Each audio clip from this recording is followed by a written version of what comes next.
On n'a pas besoin de moins de République, on a besoin de plus de République. Et donc certainement pas le fait d'entamer le droit du sol, qui est un des piliers fondamentaux de notre République. C'est la monarchie qui a instauré un certain droit du sol.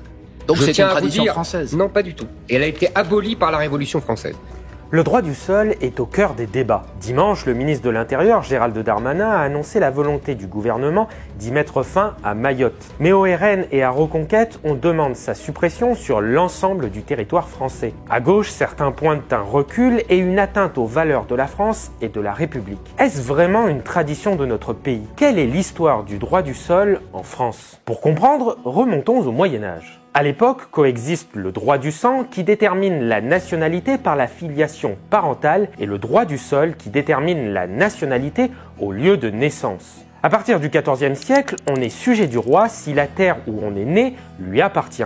Au cours du XVIe siècle s'ajoute au lieu de naissance la nécessité d'avoir un parent français ou encore de demeurer en France pour être français. La Révolution de 1789 maintient le droit du sol mais impose aux étrangers nés en France de prêter un serment civique. Être français devient un acte d'adhésion aux valeurs de la France. La nationalité est surtout accordée parce que la France a besoin de soldats pendant les guerres de la Révolution et de l'Empire. Surtout, si le Code civil en 1804 ne le fait pas disparaître, il fait prévaloir le droit du sang. Le droit du sol est surtout renforcé dans la deuxième moitié du XIXe siècle pour des raisons militaires, mais aussi pour des raisons économiques, car la France a besoin de main-d'œuvre alors qu'elle entame sa révolution industrielle. En 1851, sous la Deuxième République, il devient même un devoir du sol, car il est un moyen d'éviter que des étrangers nés en France et de fait assimilés échappent au service militaire. En 1889, sous la Troisième République, le droit du sol est renforcé pour préparer la revanche face à l'Allemagne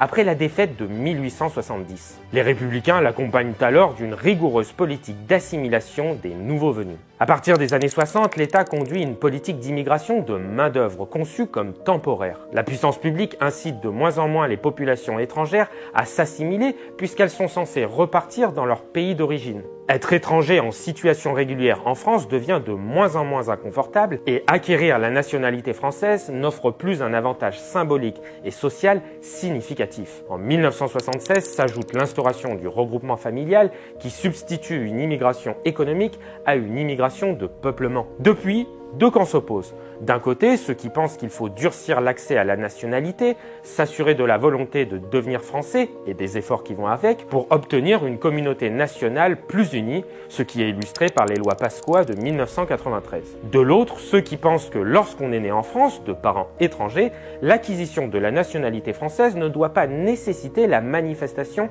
d'une volonté, pourvu qu'on réside de manière continue dans l'Hexagone. C'est le sens de la loi Jospin de 1998. Si le droit du sol est bien une réalité de l'histoire de France, l'Hexagone n'en a pas toujours été le pays. D'ailleurs, le Conseil constitutionnel a refusé, dans une décision de juillet 1993, de faire du droit du sol un principe fondamental, admettant qu'il avait été mis en place au XIXe siècle pour des raisons de circonstances. Enfin, le contexte migratoire n'est pas le même que celui du XIXe siècle.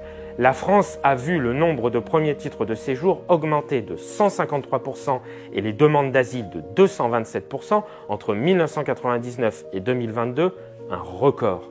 S'ajoute à cela le fait que l'immigration au 19e et 20e siècle était quasi exclusivement intra-européenne, contrairement à celle d'aujourd'hui qui concerne principalement les pays du Maghreb, d'Asie centrale et d'Afrique subsaharienne.